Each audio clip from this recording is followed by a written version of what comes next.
ఇద్దరు వ్యక్తుల మధ్యల వయసులో తేడా 10 సంవత్సరాలు. ఇది A1, ఇది A2. వీటి మధ్య తేడా 10 సంవత్సరాలు. అర్థమైంది.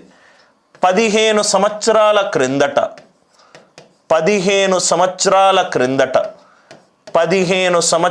క్రిందట right, age of the oldest, ఎవరైతే వయసులో ఎక్కువ ఉన్నారో అది ట్వైస్ ద ఏజ్. అంటే వీడు వయసులో వీడు పెద్దగా ఉన్నాడు అని అనుకుంటే వీడి నిష్పత్తి 2:1. ఈ నిష్పత్తి ఎంత? 2:1. What is the present age of the eldest person? ఇద్దరు ఉన్నారు రైట్, వీడు చిన్నవాడు, వయసులో చిన్నవాడు, వీడు పెద్దవాడు. వీటి మధ్య వయసులో తేడా ఎంత? 10 ఏళ్ళు. అంటే వీడికి 35 ఏళ్ళు అనుకుంటే వీడికి ఎంత అవుతుంది? 45 కాదు, 35 - 10 25. వీడికి 20 ఏళ్ళు అనుకుంటే వీడికి ఎంత అవుతుంది? 20 - 10 అవుతుంది. వీడు చిన్నవాడు, వీడి పెద్దవాడు. చిన్నవాడి వయస్సు పెద్దవాడి వయసు కంటే 10 సంవత్సరాలు తక్కువ. 10 సంవత్సరాలు తక్కువ. 15 సంవత్సరాలు ముందుకెళ్తే చిన్నవాడిది పెద్దవాడిది రైట్, వాళ్ళ వయసులు లెక్కగడితే పెద్దవాడి వయసు నిష్పత్తి ప్లస్ ఈస్టు చిన్నవాడి వయసు నిష్పత్తి ఎంత? 2:1. పెద్దవాడిది నవ్వు ఇక్కడ చూడండి సార్ రైట్, పెద్దవాడిది నేను 35 అనుకుంటున్నాను. 10 సంవత్సరాలు చిన్నవాడు అంటే ఇది 25. 15 - 15 ఇది 20. 25 - 15 ఇది 10. 20:10. 20:10 ఎంత? 2:1. ఇదే కదా సార్ ఆన్సర్. 25. ఇది ఆన్సర్ ఎంత? Right, 35. Are you all with me? Sir ఇది 38 అనుకుంటే సార్, ఇది 38 అనుకుంటే 28 సంవత్సరాలు చిన్నవాడు అంటే ఇది 28.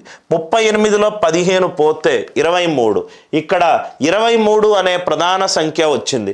23కి సంబంధించి ఏమన్నా కనబడుతుందా? 28 - 15 13. ఇంకో ప్రధాన సంఖ్య కనబడుతుంది. ఇది కాదు. ఇది 42 అనుకోండి, ఇది 42 అనుకోండి, ఇది 32. 32 నుంచి 15 తీసేస్తే 17 కనబడుతుంది. ఇక్కడ 17 ప్రధాన సంఖ్య కనబడుతుంది. ఇక్కడ 17కి సంబంధించి ఏమన్నా కనబడుతుందా? 42 నుంచి 15 తీసేస్తే 27 కనబడట్లేదు. కాబట్టి ఈ 2 ఆన్సర్లు తప్పు. రైట్. దయచేసి సమీకరణాలు వేసుకొని క్వశ్చన్ని సాల్వ్ చేయకూడదు. క్వశ్చన్ని అర్థం చేసుకుంటూ ఆన్సర్లో వాడు చక్కగా వాల్యూలు ఇచ్చాడు, ఆ వాల్యూలను సబ్స్టిట్యూట్ చేసుకొని కండిషన్ని ఎగ్జిక్యూట్ చేసుకోండి. ఆరోది.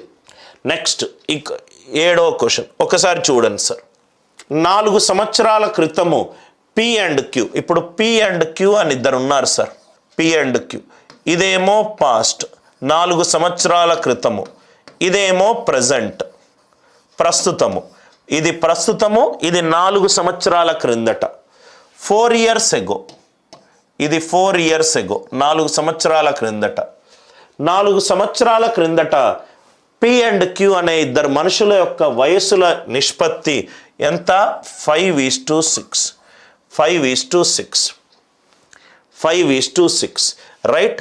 Some of their ages at present ఎంత? 52 సంవత్సరాలు. ప్రస్తుతము వాళ్ళ వయసు యొక్క మొత్తము 52 సంవత్సరాలు. 4 సంవత్సరాల క్రిందట వాళ్ళ వయసుల యొక్క నిష్పత్తి ఎంత? 5:6.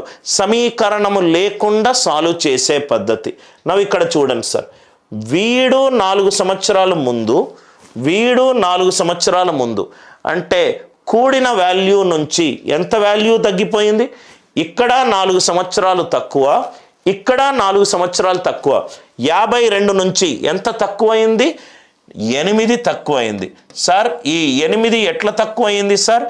వీడేమో Pకి 4 సంవత్సరాల ముందట -4, Qకి కూడా 4 సంవత్సరాల ముందట -4.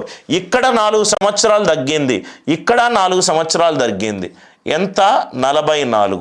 కూడితేనేమో 44. ఇక్కడ కూడిన వాల్యూనే కదా సార్. 5 + 6 11. క్వశ్చన్ ప్రకారము నాకు ఎంత ఉంది? 44. 11:44 అంటే ఇంటూ 4. ఇదెంత? 20. ఇదెంత? 6 × 4 = 24. 4 సంవత్సరాల తరువాత ఇది 24, ఇది 28. 28లో 7 అనే ప్రధాన సంఖ్య నాకు కనబడుతుంది. ఆన్సర్లో నాకు 7 తర్వాత రావాలి. ఏమీ చేయాల్సిన అవసరం లేదు. ఆన్సర్ ఎంత? 6:7. ఆన్సర్ ఎంత? 6:7. అందరికీ ఈ లాజిక్ క్లియర్గా అర్థమైందా? దయచేసి ఏవి ఈక్వేషన్స్ ఏవి చేసుకోకూడదు. మళ్ళీ ఎక్స్ప్లెయిన్ చేస్తున్నాను సార్ నేను. ప్రస్తుతము వయసుల మొత్తము 52 సంవత్సరాలు. ప్రస్తుతము వయసుల మొత్తము 52 సంవత్సరాలు. 4 సంవత్సరాల క్రిందట -4. 4 సంవత్సరాల క్రిందట -4. 52లో 8 తగ్గింది అంటే 44. ఈ రెండిటిని కూడితే వచ్చే వాల్యూ 44. కూడితే వచ్చింది 11. 11 44 అయింది అంటే ఇంటూ 4 అంటే 5 × 20, 6 × 24. ఇది 4 సంవత్సరాల క్రిందట ప్రస్తుతం ఉన్న వాల్యూ. 20 + 4 24. 24 + 4 28. 24:28. 24:28. 4 6 4 7. ఈ కాన్సెప్ట్ మీకు అందరికీ అర్థమైందా? నేను ఏది సూక్ష్మీకరించట్లేదు. 28 అనే దాంట్లో నాకు 7 అనే ప్రధాన సంఖ్య దాగున్నది. 7 అనే ప్రధాన సంఖ్య దాగున్నది. దీంట్లో 7కు సంబంధించి ఏమీ లేదు. కాబట్టి నిష్పత్తిలో 1 తర్వాత 7 రావాలి. 1 తర్వాత 7 రావాలి. అందరికీ ఈ లాజిక్ క్లియర్గా అర్థమైంది కదా? I hope the logic it is clear. Solve చేసేటప్పుడు ఒక స్పెషల్ ఎప్పుడూ కూడా ఆన్సర్ ఆప్షన్ మీదనే పెడతాము. ఏది కూడా ఈక్వేషన్లు సమీకరణాలు రాసి ఎక్స్లు కనుక్కొని సబ్స్టిట్యూట్ చెయ్యము. అందరికీ ఈ లాజిక్ అర్థమైందా? ఎందుకు 8 సబ్ట్రాక్ట్ చేశాను 4 కాకుండా? ఈ రెండిటి యొక్క మొత్తము కన్నా ఇది 4 తగ్గింది, ఇది 4 తగ్గింది అంటే మొత్తము 8 తగ్గింది. మొత్తము 8 తగ్గింది. అందరికీ లాజిక్ క్లియరా?